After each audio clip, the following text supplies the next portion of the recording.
hello out there, and welcome to another edition of the Hyperion Adventures podcast. My name's Tom. I'm here with my lovely wife, Michelle. Hello.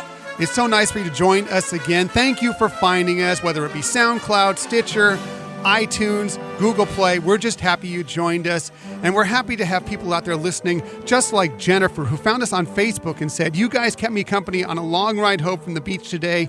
Your passion and enthusiasm really comes through. Keep up the good work." That was so nice of her. Yeah, that was really nice. We appreciate it. And we appreciate everybody who writes in or even tweets us some comments and things. We really take that feedback to mind and want to make this a really great show for everybody to enjoy. Yeah, if you want to say hello to us, if you have a comment, a tip, we'll share your tips with our listeners out there. If you have something we'd like to share, if there's some stories that you'd like us to discuss or go over, we'd be happy to do it.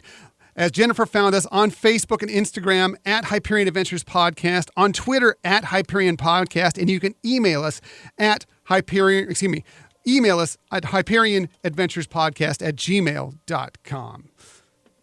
Great. So thank you, and hope we are meeting everybody's needs. And like I said, let us know if there are things we can do to make it even better for you.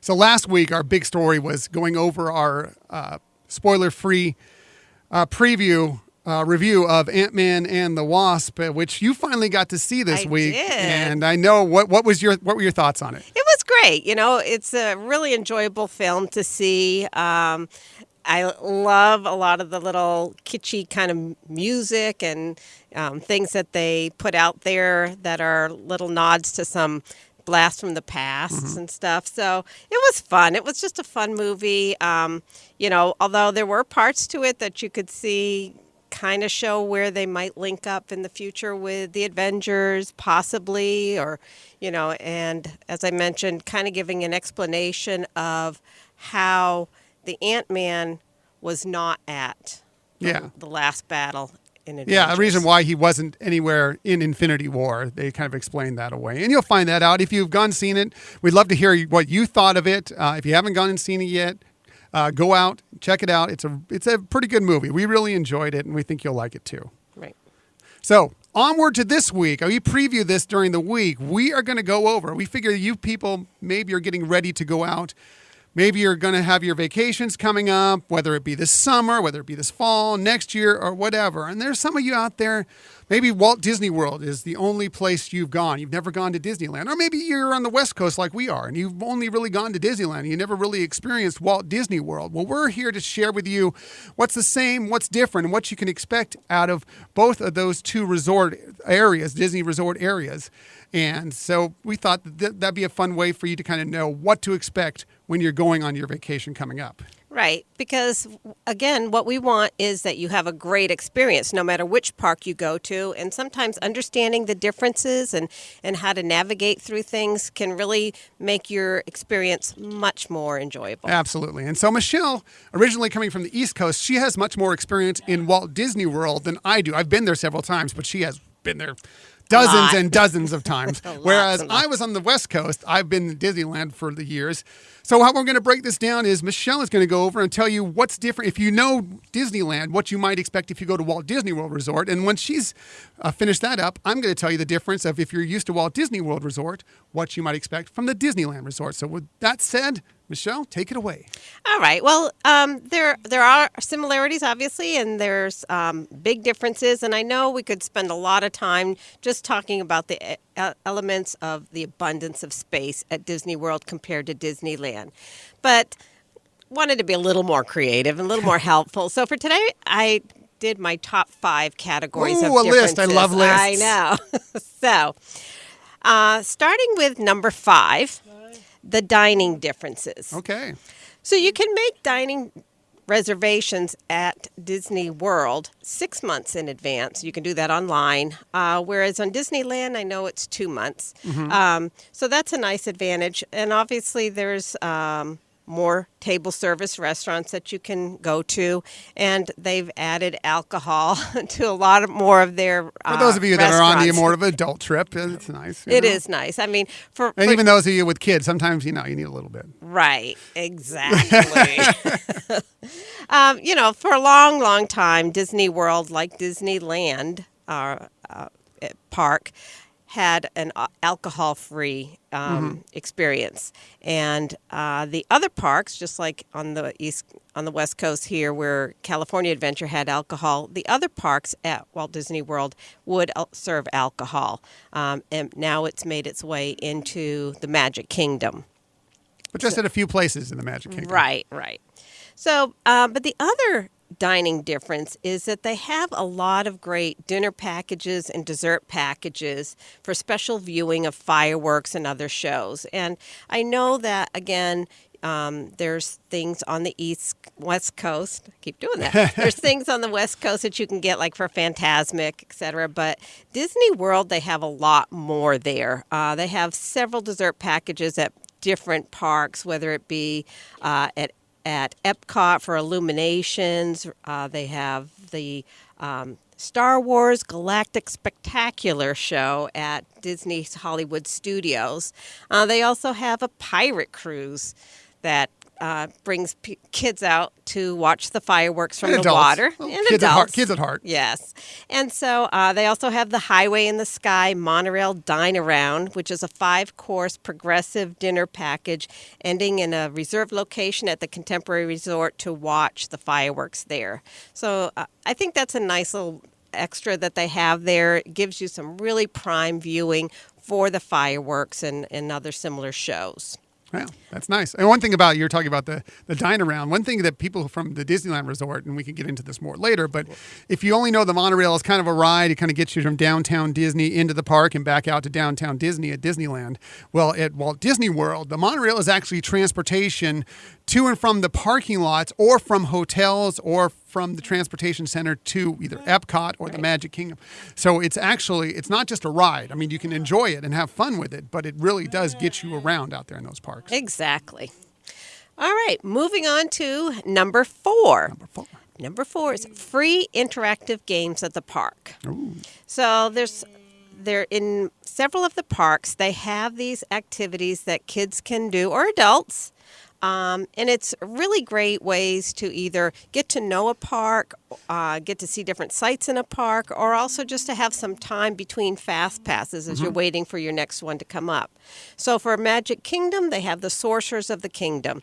And this is an interactive game where you go to the firehouse and you log yourself in there, and they give you a set of cards that have spells on them, and you use those to battle villains throughout the Magic Kingdom, and they tell you where to go for the next experience there. They give you a map, and you kind of have to search out find the places on the map where these events take place. Right. So they're not super obvious in some cases. So again, it gets you to find some of the little nooks and crannies of Magic Kingdom that you might not see. And again, if you're waiting for the next fast pass and you have some time to kill anyways, this is a fun experience. Also, if you've been in the Magic Kingdom a bunch and maybe the lines are long, you don't really feeling like waiting in a long queue for a while, it's just something else you can do, keep the kids amused, have a good time out there, just something different to experience. Exactly. There's a couple things in Epcot. First of all, there's the Epcot Kidcot Fun Spots. That's easy to say. Yes. I'm impressed you got that out. That's pretty good. Me too. We do practice. Yes. So they have like arts and crafts kind of activities there. They have a cast member from that country. It's throughout the countries at Epcot. And they can also share some of their information about the cultures of their country. And it gives the kids a nice little souvenir to remember their trip after they leave. But the really fun thing at Epcot is the Phineas and Ferb Agent P World Showcase Adventure. Woo! Where's Perry? Ferb, I know what we're going to do today. So you have Major Monogram and Carl sending you clues to go throughout the park and do some fun missions. We've done it. It's really amazing, some of the graphics and things that come through. It's right on your phone. Right. It's right on your phone, and they've added it to the new Play Disney Parks app. Oh, it's on there now. Okay. Great. So you can get it through both of those areas. Even better. Yes. And then another free interactive series of things that kids and adults alike can do is at the Animal Kingdom, they can earn Wilderness Explorer badges. So based on the movie Up, you can go out and do little activities and explore different parts of Animal Kingdom to get up to 30 different stickers or badges. Wow. That you can put in your field guide booklet. So again, it's a nice way to get the kids involved in some activities associated with animals in the park, and they get to follow along with their guidebook if they might not get it done the first visit and have it to go on for other times. So those are some really great things that they have at Walt Disney World that give some free activities in the park that's not just necessarily associated with the attractions. Right. It's not having to wait in queue for a line or go to a show or go on an attraction. Exactly. It's and like you said for Animal Kingdom, the Wilderness Explorers, it's entertaining, but it's educating as well. You're learning some things about these animals as you go along and earn these badges. Right. You get your veterinarian badge. Wow. So, yes. Excellent. The other difference between Disney World and Disneyland are the amount of activities outside of the park. So if you don't want to have tickets for every single day that you're there, if you're a local and you just want to head over and do some things, some of them are free or very little cost, and then some are a little bit more pricey. So for resorts that have villas, so they would be like the Disney Vacation Club resorts, but people can get rooms there without having to be a Vacation Club member. They have community halls and outdoor games. And if I remember correctly, I think the last time we were there, I beat you at pool. I don't know if that was right, but we did have fun playing it. Yes. Whoever won, I think by the time, but we haven't. Let's play it this way. We haven't played pool in a long time, so we went out there and played. We had one guy come over and look at us, and we took a shot, and he just shook his head and walked away. That's how bad we were. Right, A regular game of pool took us like an hour and a half to play. It was crazy. We're terrible. But it's a lot of fun. They have bocce ball there. Indoors, they have a lot of activities and crafts kind of games. They have foosball and other things that are free. They also have some things at times that do have a little price to them, where it's more involved crafts. But so that's a nice thing that they have. Movie Under the Stars, which is free, and it's at many of the resorts. However, I want to point out the Fort Wilderness campgrounds really ups their game by having the Chippendale sing-along prior to the movie.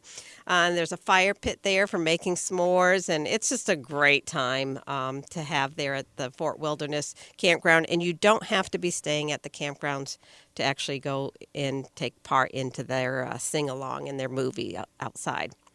The resorts also have daytime activities there, too. People can investigate that through their brochure when they check in. They get an information guide. They'll have the information for you right there at the front desk. Right. But there's a lot of free daytime activities. It could be, like trivia games at the pool, or maybe if you're staying at Animal Kingdom Lodge, you could look at what poop looks like from different animals. I remember that. You were very interested in the various animal poop. And I've recommended that to several people, and a lot of kids, that's their big thing, too, is that they really get to fun things. But it's not just that. They have other animal type of presentations that the cast members there do, which is really nice. Yeah. Then some things that may not be free but have a small fee attached to it are hay rides and horse-drawn carriage rides. Those are at the campgrounds in Port Orleans. Our favorite time to do those is at Christmas when they have all the decorations out and you can go around and really see some really wonderful things and not have to be paying for admission into a park. Yeah, that's right.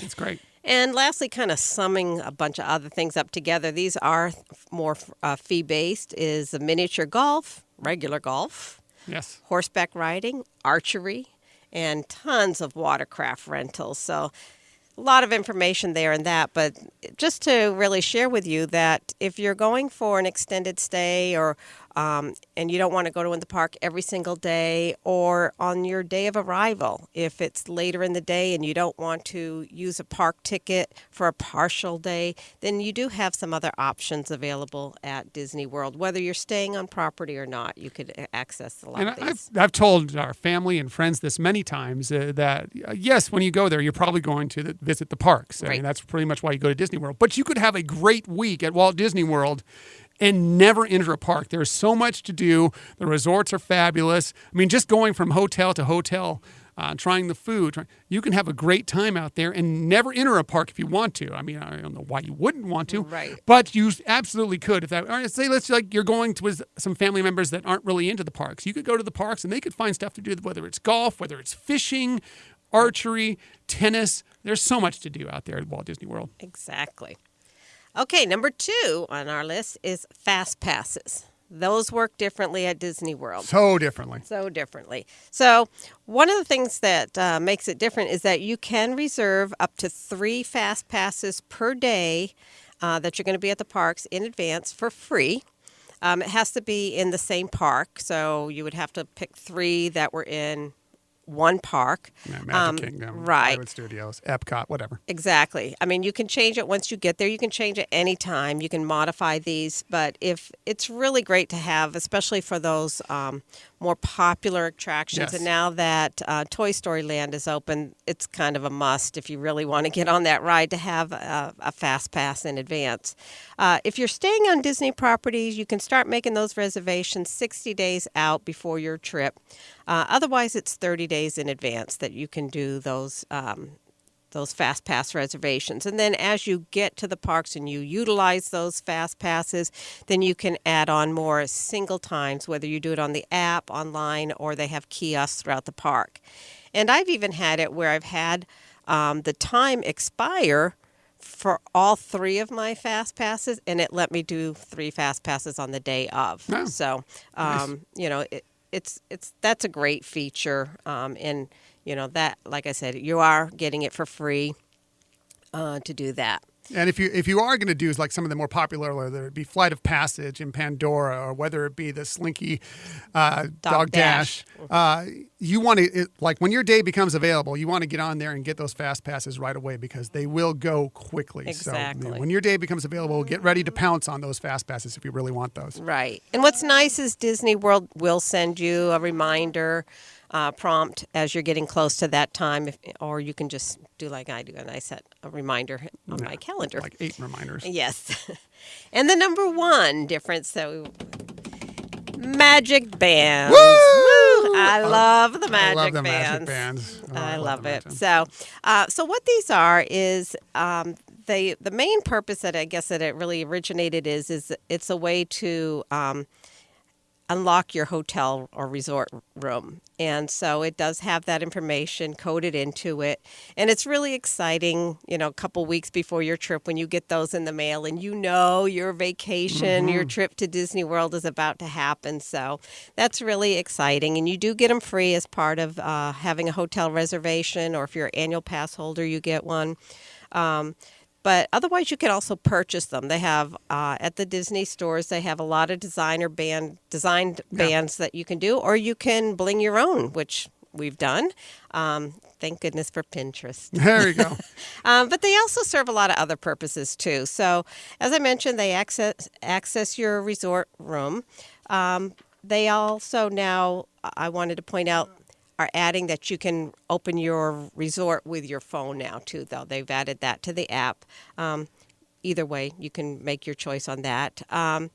Also, the Magic Bands serve as a way of purchasing items, because once you've checked into the resort and you have a credit card on file, that will be linked to your Magic Band unless you ask them otherwise. So, like if you want yours to have privileges to make purchases, you can do that. If you don't want your kids to have it, you can have theirs blocked so that they can't make purchases. They do have safeguards. You do need a PIN. So so if it falls off, someone's just going to start taking your magic band and start charging right, around. Exactly. They happen to know your PIN too. But, right. You know, the odds of that are incredible. They also are used for your fast passes. That's where the information is stored, and that's where you key in or badge into your attractions with your fast passes. And then there's some other little things that sometimes happen, not always. I don't want to give anything away, but there's sometimes nice little surprises where attractions might recognize you. And so it's nice when those things happen. Yeah. But magic bands are phenomenal. I do think that the organization is looking at possibly seeing if people prefer to use their phone versus a Magic Band, but for right now, you have options. I like the Magic Bands. Yes, the phones, that everybody's carrying a phone around, and most people are carrying phones around anyway. Maybe not the children, but most adults are carrying phones around anyway. So that will work for you. But I mean, it's just so nice to have the Magic Bands because it just goes right on your wrist, just like a wristwatch or whatever. And you can leave your ID, you can leave your credit card, you can leave your room key. Everything goes back and stays. You don't have to carry that around when you're going through the parks. It's just all right there on your wrist, and it's very, very handy. Right. And if for some reason your phone, either the battery dies or, heaven forbid, you lose a phone at a Disney park. That's never happened. I don't know who that would have ever happened to, but at least you can get in your room then. You still look. She lost her phone at the Radiator Springs Racers, or at least that's where we assume she lost it. So every time we get on that ride now, she's still sure she's going to see it somewhere out there be in the bushes, in the grounds, somewhere. just still sitting there. This is years later, but I'm sure that phone is still there somewhere. Right. So anyways, those are the 5 categories of the differences between Walt Disney World and Disneyland that may help you understand that park more if you're used to the one on the West Coast. Very nice. And now I'm going to go into, if you're used to Walt Disney World and you're coming to the Disneyland Resort, what you can expect when you go there, what will be a little different for you. First thing right off the bat is going to be the compact size. It is, compared to Walt Disney World, it is a very small space. They fit this into a small area in Orange County, and they built a lot of what used to be really cheap motels and such around it. They've since upgraded a lot of those. They're nicer motels and hotels around there. Disney kind of took the reins on that and said, look, we want this to be better for everybody out there. But still, because of that space was eaten up by other people, they have a very compact space. So they had to fit a lot in a very small area. But the good thing about that is that when you go, if you're going to Walt Disney World, you have to maybe hop on a bus or hop on the monorail or hop on a boat, or if you brought your car, drive to the other park. It takes a while to get from park to park. You can just walk right across from Disneyland to Disney's California Adventure within less than 5 minutes. It's right across the way from each other. So you can just go back and forth if you have a park hopper, you can go back and forth between the parks all you want, all day long, and kind of pick the rides you want to go on. So yeah, that is a convenience to it. That is a great feature, I have to say. Even though I, love Disney World and, grew up over there, it is pretty amazing that you can get from one park to another and go back and forth to have different experiences throughout the day and use different fast passes or whatever. So that's true. That is a great feature. Yeah, but because it's so small, you really can knock out a lot in a very short amount of time there. So, where we've talked about Walt Disney World, it's a week, it's more than that. 5 days minimum, I think, when you go to Walt Disney World. You really need, Yes. A long weekend doesn't seem like, we go there a week and we're like, we didn't do anywhere near all we wanted to do. Whereas the Disneyland Resort, 3 to 4 days, really max, is all you need there. You can really knock it out in a day or two. But, if you want to do a long weekend, do 3 or 4 days, it's perfect for that because you can get a lot done. They do only have 3 actual Disney hotels there: the Grand Californian, the Disneyland Hotel, and the Paradise Pier Hotel. So keep that in your notes. There aren't as many like in Walt Disney World. There's so many different hotels of various different price ranges that you can go for. These are all 3 are different price ranges, but they're all, even the Paradise Pier, which is the more economy, I say that in quotations, of the 3 hotels, is still a pretty high priced hotel. So know that coming in. If you want to stay there, yes, you get a magic hour, which is extra magical, believe me, if you're going to the Disneyland Resort. Not like the magic hours at Walt Disney World, because those are open for all those hotels within the resort. Since there's only 3 hotels, there's a lot less people that go in for these magic hours at Disneyland. But there are many, as I was talking about before, Disney kind of got the reins on some of the hotels around there. They have many what they call good neighbor hotels nearby. So if you're looking for a hotel, if you don't want to pay that price for the Disney actual hotels, there are some good ones nearby in the area, but look for that good neighbor note on there that guarantees that Disney has looked at them for price, for quality, for customer service and everything. And they range. Some are better, some are worse, but at least you can find what you're looking for possibly out there. And the good thing about that is almost all of those hotels, they either have transportation if they're just a few blocks away, or you can just walk right into the park, which is very, very convenient. Right, which is another big difference. Yes, and those Good Neighbor hotels are listed on their website, on the Disneyland website. You can even sometimes access making a reservation through the Disneyland website through them, or you can go directly to the hotels. Now, again, with the compact space there, that means there are a lot of things that are also smaller there. The first thing you're going to notice, if you've only been to Walt Disney World, is when you walk down Main Street and you look at the castle, at Sleeping Beauty's castle, it's going to look absolutely tiny compared to Cinderella's castle. It's cute, it's petite, but it is tiny. Yeah, you know, they give some nice scaling. Remember, this thing was built in 1955. There were some limitations. They built it in a year, the whole park in a year. So, and while they've done some resurfacing to it and changed some things, they never really built it up and tried to make it anything more than what it is. It's basically the original castle from 1955. But that might shock you right away when you first see this castle, because it is itty bitty compared to Cinderella's castle. Right. You really have to have that in mind. I know the first time that I came to Disneyland, it was like, oh my gosh, how disappointing. And so, later on I did some refocusing and I said, this is the original, and you have to just appreciate that and how revolutionary it was at the time in terms of how it was built and how it looked, and, using the forced perspectives, etc., all along Main Street as well. So that is a great tip to say, keep that in mind. Yeah, when be you're prepared looking for at it, because it will be shocking if you haven't seen it first. If you've only seen Cinderella's castle, it will surprise you when you first see Sleeping Beauty's castle. One thing to know, if you're planning your dates for when you go out there, we know Walt Disney World, there are annual pass holders. There are plenty of annual pass holders for Walt Disney World, but there aren't, it's not made up. What their crowds are based on is tourism, tourists coming into town more of. It's not as many annual pass holders, not as many locals. The Orlando area is much smaller area, or just Florida in general, smaller area than what we're talking about in the middle of Southern California, where you have Los Angeles, Orange County, San Diego, Santa Barbara to draw in from. Disneyland is driven by annual pass holders.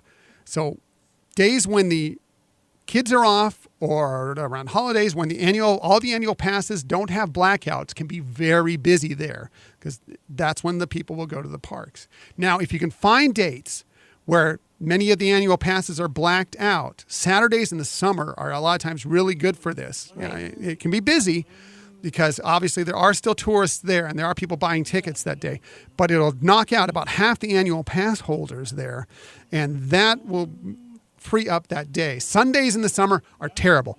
Don't go on a Sunday if you can help it. Really, if you go onto Twitter and follow the Disneyland Resort or Disneyland annual pass holders, almost every Sunday you'll see that the Mickey and Friends parking garage is full up at some point in the day. That's because there's so many people there on Sundays a lot in the summer.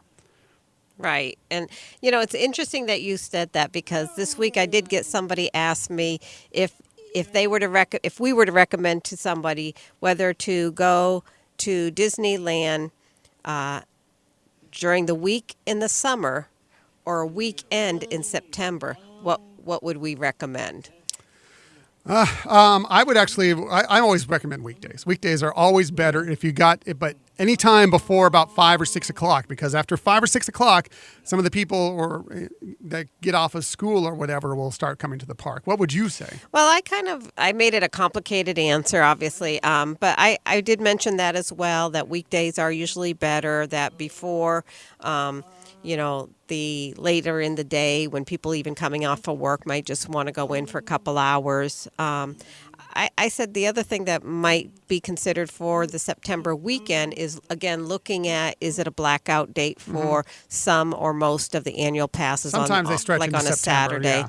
So, but that's a great point to keep in mind. I'm not telling you that don't go there on a Sunday if you're coming out and staying a long weekend or on a vacation or whatever. I'm just recommending, if you look at what days are most convenient, what days are going to be the most full. Sundays tend to be very busy.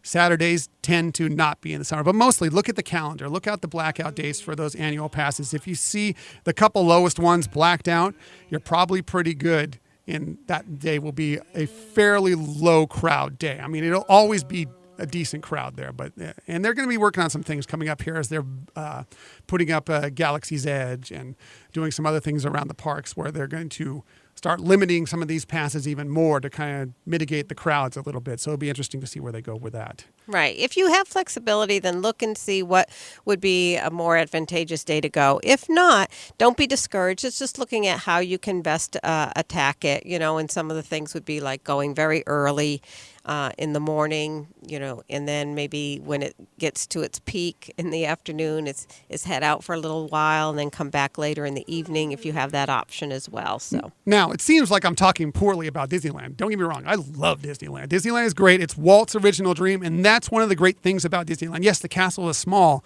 but they have rides there that are still, of course, they've redone them since 1955, but they are the original rides that were there when Walt opened the place in July of 1955. The Jungle Cruise, King Arthur Carousel, Mad Tea Party, the Mark Twain Riverboat, Mr. Toad's Wild Ride, Peter Pan's Flight, Snow White's Scary Adventure, Storybook Land canal boats were all there on opening day in 1955. So you can be still riding. And yes, they are updated, but they're still the same rides. And Walt was on those rides. Walt saw that those rides were built. They are great rides, and they've been there for as long as Disneyland has stood. Right. And, like you said, just knowing that Walt was on a ride, or, we look at I know it's the anniversary for the Walt Disney World Presents the Tiki Birds or Tiki Room. Mm-hmm. And so it's just great to be a part of that history and know that you're there kind of on a, really, a special place. Right. Others that Walt actually rode on. It's a Small World from the 1964 World's Fair. That evolved from the 1964 World's Fair, and they moved it over to California. By the way, the backdrop on that and everything, if you know the Walt Disney World one, it's all inside. It's kind of smaller, and actually I believe the ride is, riding them both, I think it's a shorter ride, which for some people might, prefer that, if now hearing that song over and over again. But we really like the California version of that ride. And again, it was one of the ones that Walt actually rode on. Right. And we especially like it at holiday time. Oh, it's beautiful. They light it up. I don't know if you saw our video from this week that we were previewing this week. I put a picture of it all lit up. It's spectacular. Right. Also, great moments with Mr. Lincoln was also part of the 1964 World's Fair and just shocked people at the time. It may not be as big a deal now, but it was very interesting at the time. There were reports. You'll hear the stories out there from some of the tour guides or whatever. There were reports that these wild stories of this audio animatronic. And he said he stood up and he walked out onto the stage, which is obviously not true. He pretty much just stands up and kind of looks around and gives the speech, But there was funny, wild reports of what they saw in 1964 at the World's Fair. Right, that it was just, so remarkable that that kind of technology existed back then. And, of course, Walt Disney's Enchanted Tiki Room, which is one of the great places, and Walt wanted to have that built. We talked about that with Nicole a couple weeks ago, the former VIP hostess at Disneyland. That's one of her favorite places, and that is amazing how that has come to be. So, right. Other things at Disneyland that you'll find of interest is that there's certain things that are only you can find there. You cannot find them at Walt Disney World. Certain rides you can only find the Matterhorn bobsleds and the Matterhorn itself only at Disneyland. So if you're looking to experience that, you've got to go there. It's the only place to find it. Right. Another way to see a Yeti. Abominable smell, man. What? Yeti, I don't know. Whatever. Indiana Jones Adventure. Yes, it's the same virtual thing as Dinosaur at the Animal Kingdom. However, it's got Indiana Jones as the backdrop. Tell me that's not better than Dinosaur. I'm sorry. I think it's better. That is better. That is really pretty cool. Yeah. The Finding Nemo submarine voyage. We had the subs. What was it? It's the 8th largest fleet in the world or something like that. Submarine fleet in the world, something like that. Yeah, that Walt Disney Company owns, yes. Toontown. If you have young kids, Toontown is great for really young children to get out and kind of run around and explore and play around. They have the Roger Rabbit's cartoon spin there. Over at Disney's California Adventure, Pixar Pier, of course, just brand new, just opening up. The Incredicoaster, only there. The Pixar Pal Around, which is also the Mickey wheel. You look at it, it's the big thing. You can't miss it when you're there. It's the big Mickey-faced merry-go-round. That is something that's only there. Ferris wheel, not merry-go-round. You're right. Because I was thinking Pal Around. Right. Cars Land, which is spectacular. Cars Land, if you know the movie Cars, I know Radiator Springs. It's like going right down Radiator Springs, obviously with a lot more people there and a few less cars. But it like everything is placed perfectly. It looks just like the street in Radiator Springs. It's fantastic. Right. It's a really immersive area, and I think that's what Disney is starting to really pick up on, and that people want to feel very much immersed into the experience. Right. And interesting story there is that some of the executives, when they were first opening Cars Land, were just watching the flow of the crowds and how they were accepting it or enjoying it, I should say. And they heard a kid say to their parents, "This is where they filmed Cars." And they knew right away it was a hit and that they did a great job, that it would actually seem like you were going to the place that the movie was filmed at. So yeah, that's great. It's a great place. You got to go there. The Radiator Springs Racers. Yes, it's a little similar to Test Track, but the storyline with it, the setting around it is really much better in my opinion than Test Track. Right. I guess that's 6 of one, half dozen of the others. Whatever you like. Right. I guess the Test Track has the same type of technology, but it's not exactly the same ride. But right, it's similar. right. But the storyline in the Radiator Springs Racers is a great story, and it really guides you through the whole experience of being in the movie. Yeah, Luigi's Rollickin' Roadsters, where Luigi has his family all in from Carsally, and you're dancing around to numbers in the cars. That's a lot of fun. We love that ride. And Mater's Junkyard Jamboree, which now you kind of have something similar to that. Now the Toy Story Land is open, and the Alien Swirling Saucers is just a different version of that ride now over at the Hollywood Studios at Walt Disney World. Other rides only at Disney's California Adventure. Yes, the Tower of Terror, where the Tower of Terror is now the Guardians of the Galaxy Mission Breakout. Again, in my opinion, I loved Tower of Terror, and I was kind of curious about whether this was the right way to go. But it's a better ride, and granted, I am a Marvel fan, so I like that. But I think it's top to bottom a better ride. The story's better. It's a lot of fun. There's more action on that ride. You haven't gone on it yet. No. But so when you say top to bottom, that you meant there's no it. pun intended there. There's no pun intended. But that is currently the only Marvel-themed ride at either of the resorts, Disneyland Resort or the Walt Disney World Resort. There are building some over at Walt Disney World, as we know, but right now that's the only place you can experience a Marvel-themed attraction at these parks. World of Color, when that comes back, it's closed for right now as they're getting finished doing their refurbishments of Pixar Pier. But World of Color is amazing. You've got to go experience that out in the bay in front of the Mickey Wheel. It's great. Or excuse me, the Pixar Pal Around. And the show Frozen live at the Hyperion is a great show. It's a truncated version of what's on Broadway now. I mean, obviously they added more to make that, but it's the show. It's Frozen. If you have kids, if you have young children that love the movie Frozen, or if you just want to, and I'll talk about more about this in a little bit, if you just want to get out of the heat for about an hour, right.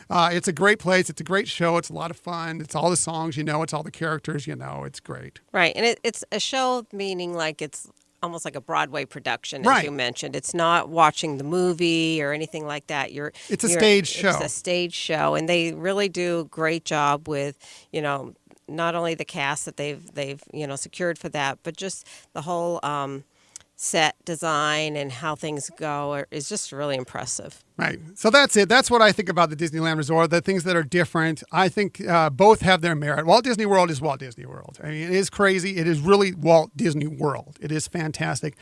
Disneyland is the original. It's more compact. It packs a punch for its size. So there's like one. You. Thanks. There is one more thing that's different of Disneyland from Disney World that is actually a really nice benefit is, again, going back to the issue of being compact in the size, is in each of those parks, you have everything, and what you may have to go in Walt Disney World to 2 parks or so to see some of those different attractions, they have them in one location. Yeah. And I know that, one of my dear friends had gone to Walt Disney World recently for the first time, and he was rather disappointed in the fact that when he went to Magic Kingdom, he couldn't do Star Tours and, some of those other rides that are at the Walt Disney at the Disney Hollywood Studios. So that's another really plus. In addition to what we mentioned earlier of being able to go back and forth from the parks, each park really has included a lot of all the things that you might see at Disney World, but into one smaller location. Another thing I forgot to mention is that it actually Disneyland has the place where Walt slept overnights in the park, in Walt's apartment. Now, you only can go up there if you do a tour, but they offer tours. Go up and check out Walt's apartment. And we were discussing it just a couple weeks ago. It's a really special place. If you have any place in your heart for Walt Disney and what he created out there, it's really fun to go check out. So that is the only thing, or not the only thing, but one of the few things that really sets Disneyland apart. Now, we've gone really long on this part, so I just want to hit some stories real quickly as we do every week. We'll start with a little Star Wars news here. There's been some casting notes for Star Wars Episode 9, yet untitled, coming up here. I believe it's not this December, but the following December is when it's coming out. Kerry Russell, who you may know from Felicity, The Americans, Dawn of the Planet of the Apes, among other movies, she reportedly has been cast for an unknown role this week that has, quote, action-heavy fight scenes, unquote. Wow. So what character could that be? Is it Rey's mother? Is it a new resistance leader, fighter? Is it a new female villain? I don't know, but it's an interesting casting. She worked with J.J. Abrams in the past on Felicity, Cloverfield, Mission Impossible 3, so not really surprising she would go back and work again with J.J. Abrams. Right. That's exciting. Hey, and I did have a question. It's a Star Wars question for you. And I know last episode here we were talking about the fact that the Disney company is trying to purchase 20th Century Fox. Mm-hmm. So if they are successful in that, would the Star Wars opening now go back to the original where it's introduced by... Dun, I dun, know. Dun, dun, dun. We can only hope, and that is a distinct possibility that might happen. I don't see why they wouldn't, because I know. I mean, don't get me wrong. We have loved the openings for the new Disney Lucasfilm, but it does kind of feel like it's missing that little drum roll coming in when you grew up watching these movies. So that would be fantastic if they brought that back. If this goes through, we should know here in a couple of weeks whether that's going to happen or not. Right. One other that was great, by the way. Oh, thank you. One other casting note, and this is again, it's a report out there. This is actually from a couple of weeks ago, but I haven't been able to touch on this yet. But I think you'll like this. According to a story from the British paper The Sun, Ewan McGregor is set to return as Obi-Wan Kenobi in Episode 9. Wow, that would be awesome. According to the story, he's going to shoot secret, quote-unquote, scenes for the trilogy finale. They don't say anything more about it than that. And again, this is just a report according to sources. It's not necessarily true or untrue.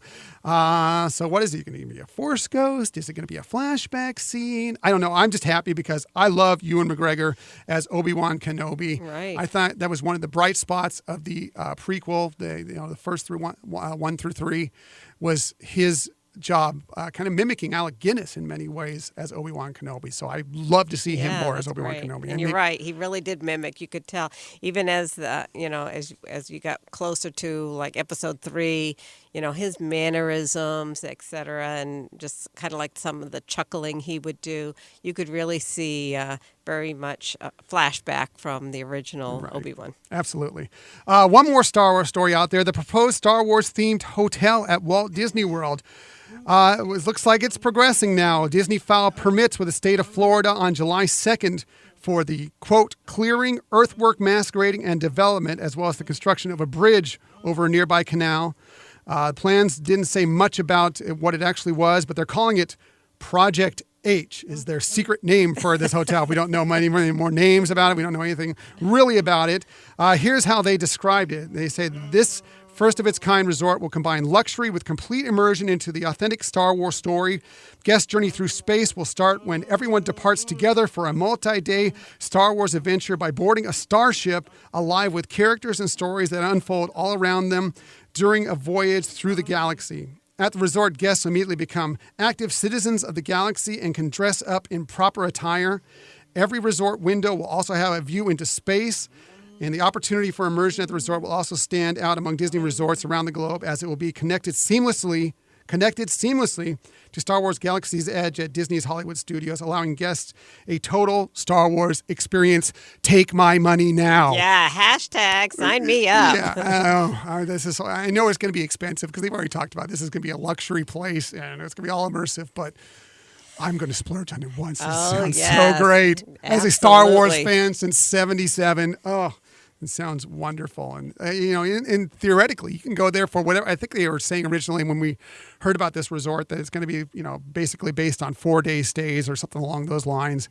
But if it's connected right to Galaxy's Edge, you can theoretically go into this resort and just go there to Galaxy's Edge and back to the resort, and you're just in Star Wars for 4 straight days. You don't even have to, I'm sure there'll be other patrons within Galaxy's Edge, but basically you're just in the Star Wars world for 4 days. Oh, well, we need translators. Work on your Arabesh. Start getting to work on that. Boy, I'm a nerd. I know the Star Wars language. And we're moving on. One other thing I want to get to before we get to our tips here is that D23, Disney's official fan club, for the first time ever, will be hosting 2 panels at San Diego Comic-Con coming up here in just a couple weeks, which is really exciting news. And unfortunately, we had some prior commitments and we're not going to be able to necessarily make it out to these days, although we are going to do one thing out there, but I'm really disappointed now. Friday, July 20th at 4:45 p.m., they're going to be celebrating 90 years of Mickey Mouse.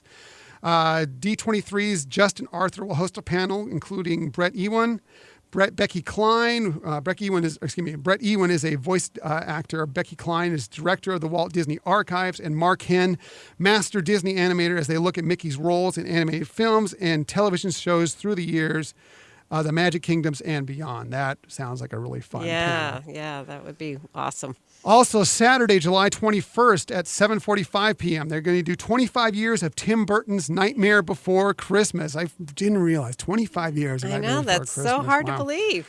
It says here, D23 will pull back the curtain on this stop-motion Halloween and Christmas classic with a behind-the-scenes retrospective panel featuring the team that helped bring the film to life 25 years ago. Henry Selick, the director, Kelly Asbury, the art director, I'm going to totally botch his name. Edie Ichioka is the editor, and Anthony Scott, the animator, will all be in attendance. So that sounds like another great panel. Yeah. And I know that one thing we're going to do. We're going to be going to the D23 member mixer, which is located just off the site at the Hard Rock Hotel that same day. I'm hoping that some of those people, since this is after that mixer, might be at this event. And if you're going, if you happen to secure tickets, if you're a D23 member, and if you're not, and you're a Disney fan, you really should be. It doesn't cost that much. You really get some great insight into Disney stuff. We'll talk about it more coming up here as we get towards purchasing tickets for the D23 Expo and some other things. But you really should look into it if you're a Disney fan. Right. It has, like you said, we could do a whole show on all the benefits of something like a D23. And I know that one of my tips in the future are going to be related to a holiday event that they very sponsor. Nice. Very nice. Anyway, if you're going out to this member mixer, come out, look for us. We'll be out there. Come and say hi. We'd love to hear from you. Tell us what you think about the show. And just, we'd love to meet some of our listeners out there. Exactly. So that's it for our stories for this week. I have many more stories, but once again, I can't get to them all because there are just so many Disney stories every week. If there's something you want to talk about Disney-wise, if there's a story that comes up you'd like to talk with us about, feel free to email us, HyperionAdventuresPodcast@gmail.com. Find us on Twitter @HyperionPodcast or Facebook and Instagram @HyperionAdventuresPodcast. But now, as we always do, we finish up with the tips of the week. And as always, we start with my lovely Michelle. Thank you, sweetie. So my tip is kind of continuing on for the concept of if you're going to Disney World for the first time, or whether or not you've been at Disneyland, and that is get to know how to get around there.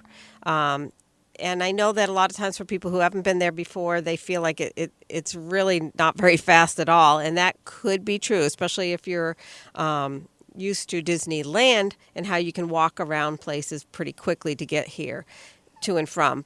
If you're going from a resort to a park and a park back to your resort, it's usually one single mode of transportation, whether it be a bus, a boat, or monorail, is usually just one quick shot. And what's really great now is on the app, if you're staying there, you can see when the next departure will be so that you don't have to go. Really is a benefit. Right. You don't have to go stand and wait in line any for extra that time. for Or that. if you want to do that one extra thing in your room before you head down there. Exactly. You'll kind of know when the buses are coming. Right.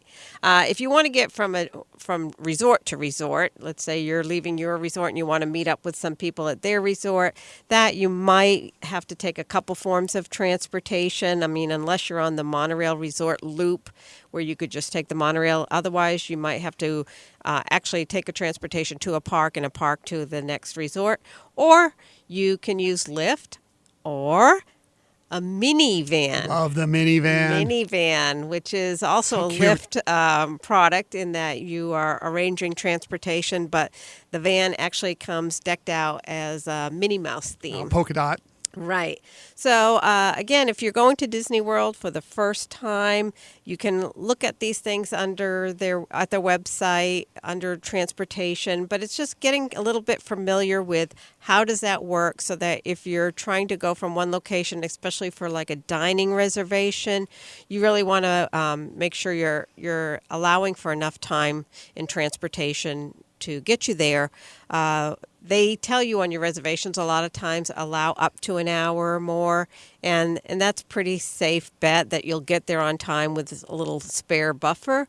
And I know that might feel like, wow, I've lost an hour in my day. But the reality is there's a lot to see, even when you're in transportation and you're at an amazingly beautiful location in Central Florida. So look around, realize you're at Walt Disney World, and just enjoy the ride. Absolutely, absolutely.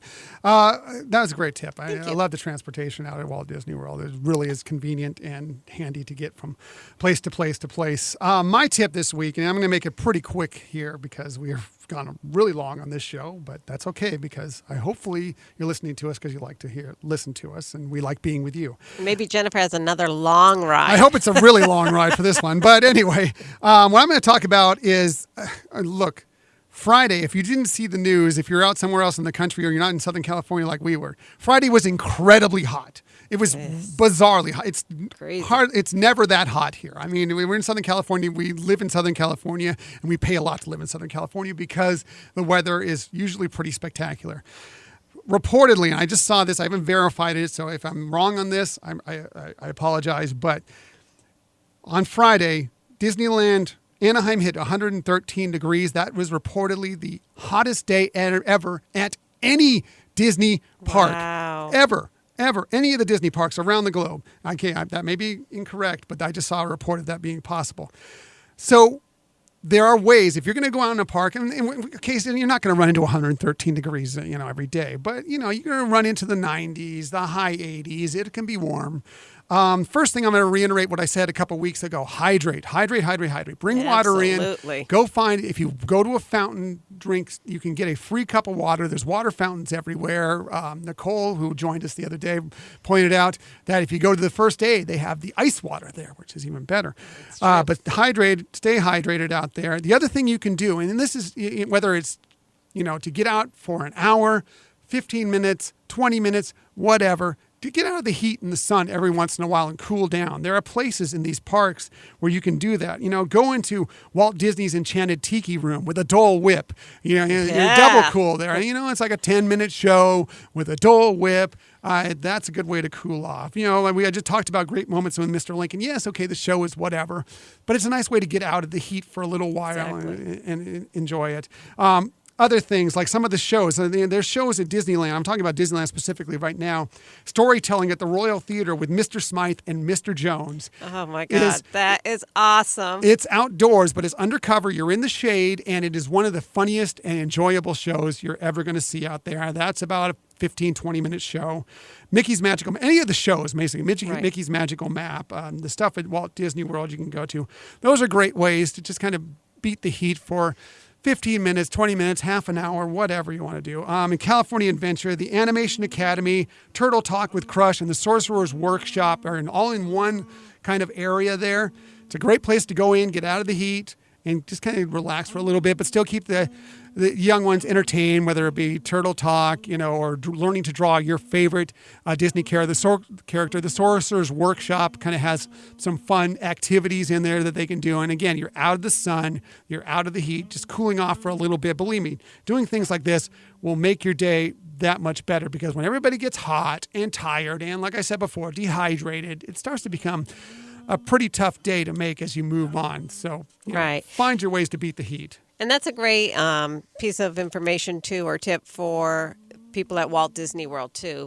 The summertime there humidity is humid, and sometimes you're seeing rain, and you might not think about the fact that you really still need to hydrate there as well. Right. And so getting out of the hot areas from time to time and making sure you're drinking plenty of water is a great tip. Yeah, and if you're like at Walt Disney World, if you're at Epcot, if you go to the World Showcase, virtually not all of them, but many of the countries have like some sort of film or show or something that you can go into and kind of cool off for a little bit. Watch, learn something about Canada, learn something about France, learn something about China.